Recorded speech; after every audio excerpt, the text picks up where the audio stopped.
ننگا ہونا گوارا کر لیتی ہے لیکن اسلام چھوڑنا گوارا نہیں کرتی۔ او میرے پیاری ماں و بہنوں، حضرت سمیہ کے سامنے ان کے جوان بیٹے عمار کو باندھ دیا گیا، ان کے شوہر یاسر کو بھی باندھ دیا گیا، اور سمیہ کو تکلیف اور سمیہ کو ننگا کر کے ان کے شرمگاہ پر حملہ کر کے مار دیا گیا۔ او میری پیاری ماں و بہنوں، حضرت سمیہ جیسی عورتیں کہاں ہیں؟ آج حضرت سمیہ جیسی عورتیں کہاں ہیں؟ آج ہر گھر میں سمیہ جیسی عورتیں ہونی چاہیے، جو اپنے بچے بچیوں کا نماز کا حکم دے، اللہ کی عبادت میں مشغول کرائیں، اور ایسی بھی عورتیں ہونی چاہیے جس کے شوہر بے نمازی ہو وہ اپنے شوہر کو بھی نمازی بنا دے۔ او میری پیاری ماں و بہنوں، کیا آپ جانتی ہے، کیا آپ کو معلوم ہے کہ خاتون نے ایک عورت نے کیسے اپنی شوہر کو اللہ کی عبادت میں مشغول کرایا؟ ایک رکشہ چلانے والا مزدور شخص ایک دن رکشہ چلانے کے بعد شام کو گھر واپس لوٹا تو ان کے بیوی نے ان کے سامنے کچھ کھانا رکھی، وہ کھانا جو کہ دال روٹی رکھی ہوئی تھی، وہ روکے سوکے کھانا کو دیکھ کر اپنے بیوی پر بڑا ترج پڑا، بڑے غصے سے کہا، او میرے بیوی، میں او میرے بیوی، اللہ کا کتنا بڑا بے انصاف ہے، اللہ کا کتنا بڑا بے انصاف ہے کہ جو شاندار محلوں میرا کرتا ہے، جن کے پاس بڑے بڑے بلڈنگ ہیں، جن کے پاس جو بڑے بڑے بلڈنگوں میرا کرتا ہے، جن کے پاس زمین و جائیداد ہے، ان کے پاس کھانے کے لیے اچھی اچھی چیزیں بھی ہیں، لیکن وہ میری بیوی، میں ایک مزدور ہوں، میں ایک مزدور ہونے کے باوجود آج میرے سامنے جو کہ دال روٹی رکھی ہوئی ہے، یہ اللہ کا بڑا بے انصاف نہیں ہے تو کیا ہے؟ لیکن وہ میری پیاری ماں و بہنوں، اس عورت نے اپنے شوہر کو کیا جواب دیتی ہے؟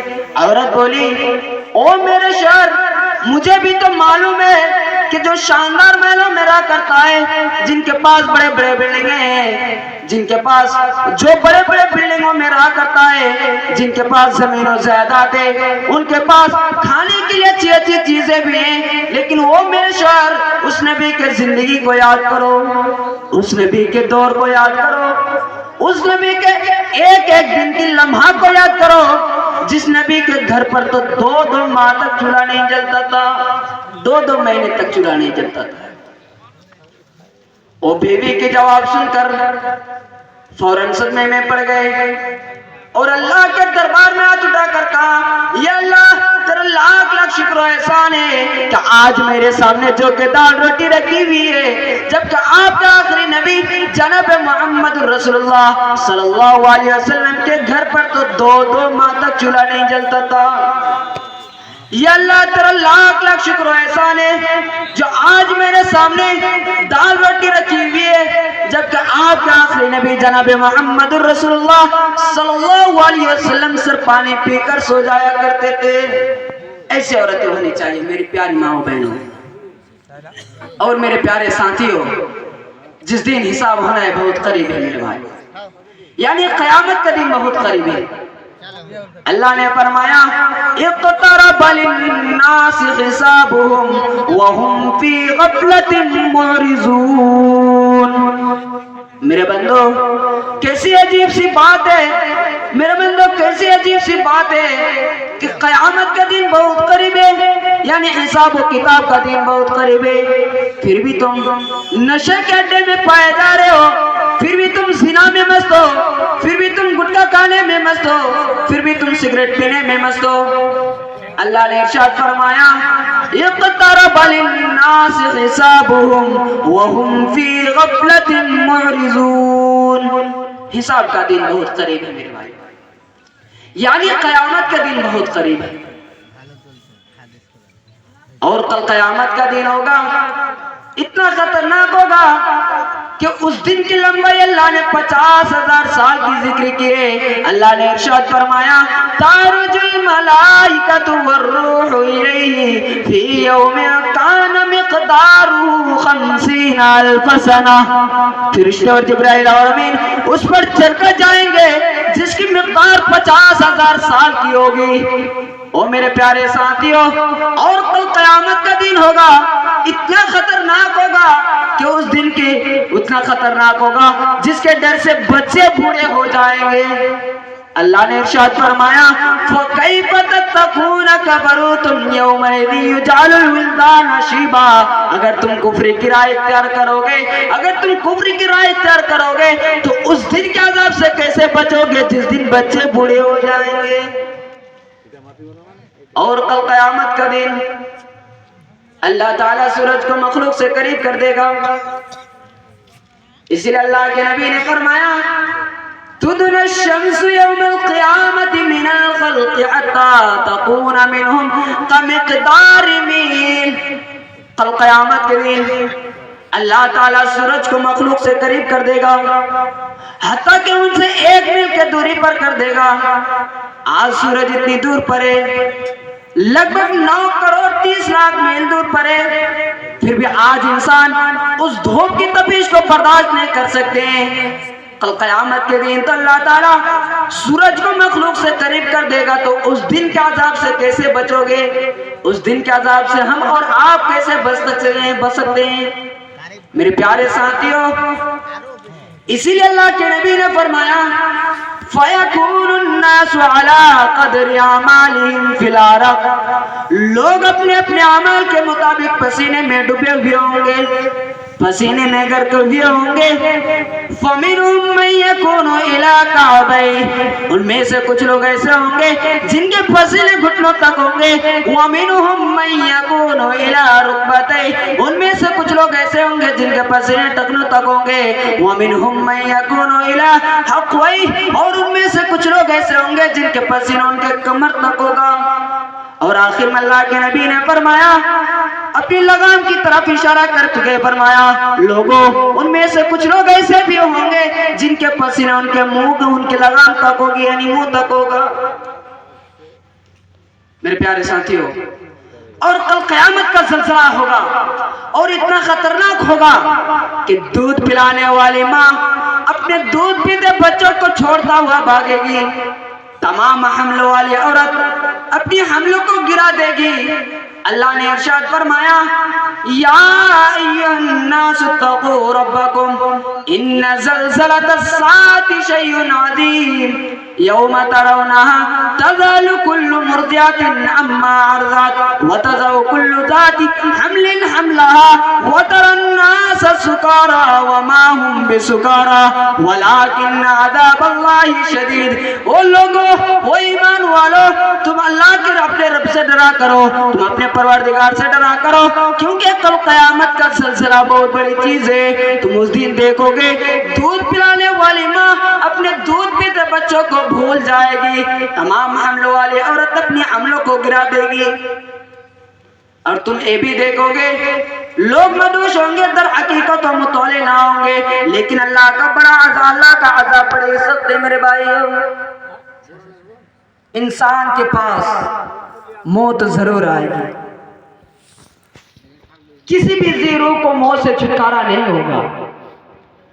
جیسے کہ اللہ تعالیٰ قرآن کریم کے اندر ارشاد فرماتا ہے کل نفس ذائقۃ الموت، ہر سانس لینے والی جاندار کو موت کا مزہ چکھنا ہے۔ اور دوسرے مقام پر اللہ تعالیٰ ارشاد فرماتا ہے کل من علیہا فان ویبقى وجہ ربک ذو الجلال والاکرام، کہ دنیا میں جو ہے سب فنا ہونے والی ہے، صرف تیرے رب کی ذات جو عظمت اور عزت والی ہے باقی رہ جائے گی۔ اور ایک مقام پر اللہ تعالیٰ ارشاد فرماتا ہے کل شیء ہالک الا وجہہ لہ الحکم والیہ ترجعون، اللہ کے علاوہ دنیا میں جو ہے سب فنا ہونے والی ہے اور اسی کا حکم ہے کہ تم اسی کی طرف لٹائے جاؤ گے۔ اگر کوئی شخص موت سے چھٹکارا پاتا تو ہمارے پیارے نبی جناب محمد رسول اللہ صلی اللہ علیہ وسلم پاتے، لیکن آپ سے بھی صاف طور پر کہا دیا گیا ہے انکا میت و انہم میتون، یقیناً خود آپ کو بھی موت آئے گی۔ اللہ کے نبی سے کہا کہ اللہ کے نبی آپ کو بھی خود یقیناً خود آپ کو بھی موت آئے گی اور سب کو مرنا ہے۔ میرے پیارے ساتھیوں، موت کے بہت سارے اسباب ہیں، کوئی کچل کر مر جاتا ہے، کوئی ڈوب کر مر جائے، یا کوئی چھت سے گر کر مر جاتا ہے تو اللہ تعالیٰ تو اپنے مقرر وقت پہ مرتا ہے جیسا اللہ تعالیٰ مقرر کر رکھا ہے. جیسے کہ اللہ تعالیٰ قرآن کریم کے اندر ارشاد فرماتا ہے وَلِكُلِّ أُمَّةٍ أَجَلٌ فَإِذَا جَاءَ أَجَلُهُمْ لَا يَسْتَأْخِرُونَ سَاعَةً وَلَا يَسْتَقْدِمُونَ. کہ ہر امت کے لیے موت کا ایک وقت مقرر کر رکھا ہے. جب موت کا وقت آ جائے گا تو نہ ایک گھڑی دیر کر سکے گا نہ جلدی. میرے پیارے ساتھیوں، دنیا میں انسان کو اس کا موت کب اور کہاں آئے گی کسی کو معلوم نہیں. اگر کوئی دوسرے کے بارے میں بتانے کا دعویٰ کرتا ہے تو جھوٹا ہے، کیونکہ اس کا تعلق صرف غیب سے ہے اور غیب کا خبر صرف اللہ رب العالمین رکھتا ہے.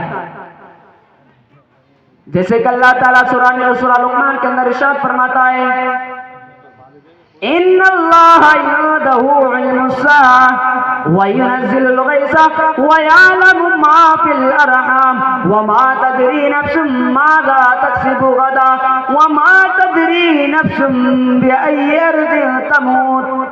قیامت کب آئے گی صرف اللہ رب العالمین کو معلوم ہے، اور بارش کب ہوگی، کہاں ہوگی اور کتنی ہوگی صرف اللہ رب العالمین کو معلوم ہے. اور ماں کے پیٹ میں کیا ہے اسے جانتا ہے اور کوئی نہیں جانتا. اور کل ہمارے ساتھ کیا ہونے والا ہے صرف اللہ رب العالمین کو معلوم ہے. اور موت کب آئے گی کہاں آئے گی صرف اللہ رب العالمین کو پتا ہے. میرے پیارے ساتھیوں، جب انسان کی زندگی ختم ہونے لگتی ہے تو اسے اس وقت بہت زیادہ تکلیف ہوتی ہے. فرشتے آتے ہیں، ملک الموت آئیں گے اور ان کے بدن کو حرکت و حرارت کرنے والی روح کو کھینچ لیں گے. جیسے کہ اللہ تعالیٰ قرآن کریم کے اندر ارشاد فرماتا ہے وَهُوَ الْقَاهِرُ فَوْقَ عِبَادِهِ وَيُرْسِلُ عَلَيْكُمْ حَفَظًا حَتَّى إِذَا جَاءَ أَحَدَهُمُ الْمَوْتُ قَالَ رَبِّ ارْجِعُونِ توفت رسلنا وهم لا يفرطون. کہ وہی اپنے بندے کا اوپر غالب ہے اور تم پر نگہداشت رکھنے والے فرشتوں کو بھیجتے ہیں. جب تم میں سے کسی کو موت آ پہنچتی ہے تو اس کے بھیجے ہوئے فرشتے اس کے جان کو قبض کر لیتے ہیں، اس کے روح کو قبض کر لیتے ہیں، اس میں کوئی کوتاہی نہیں کرتا ہے. سامعین اکرام، جان نکلتے وقت انسان پر کیا گزرتی ہے کسی دو چار تکلیفوں سے نکلی. اسے کوئی باہر سے اندازہ نہیں لگا سکتا، باہر سے کوئی آدمی اس کا محسوس نہیں کر سکتا، لیکن اس پریشانیوں کو ہم سب کو بھی جھیلنا ہے. کیونکہ اللہ کے نبی جناب محمد رسول اللہ صلی اللہ علیہ وسلم کو موت کے وقت بڑی تکلیف ہوئی تھی. صحیح بخاری کی روایت ہے کہ حضرت عائشہ رضی اللہ تعالی عنہ کہا کرتی ہے کہ اللہ کے نبی جناب محمد رسول اللہ صلی اللہ علیہ وسلم کے موت کے وقت، وفات کے وقت، اس کے سامنے ایک بڑا پیالہ رکھا ہوا تھا جس میں پانی تھا. وہ اپنے ہاتھ کو اس میں ڈبوتا تھا اور اپنے چہرے پر ملتے تھے اور کہتے تھے لا الہ الا للموت سکرات. اللہ کے سوا کوئی معبود نہیں اور موت میں بڑی تکلیف ہوتی ہے. میرے پیارے ساتھیوں، موت میں بہت بڑی تکلیف ہوتی ہے. دنیا کے اندر جب کوئی انسان کسی کام کو کرتے کرتے یا کسی چیز سے محبت ہو جاتی ہے، جب اس کا موت کا وقت آ جائے گی تو اس کے سامنے وہ چیز اس کو یاد آئے گی. کیونکہ مجاہد رحمت اللہ علیہ فرماتے ہیں کہ جو شخص مرتا ہے اس کا وہ ساتھی جو اس کے پاس بیٹھا کرتا تھا، اس کی مثالیں شکلیں ان کے سامنے پیش کی جاتی ہیں. ایک شخص کے بارے میں بتایا گیا کہ ایک شخص ایک کھیل کھیلا کرتا تھا. جب اس کا موت کا وقت آیا تو کو لوگوں نے ان کو کلمہ توحید کی تلقین کی، لیکن اس نے کھیل کے پرتی باتیں کرنے لگے. میرے پیارے ساتھیوں، اور دوسرے آدمی کے بارے میں بتایا گیا کہ ایک شخص ایک شخص شراب کے اڈے میں بیٹھا کرتا تھا، ایک شخص شراب کے مجلس میں بیٹھا کرتا تھا۔ جب اسے موت کا وقت آیا تو لوگوں نے اسے کلمہ توحید لا الہ الا اللہ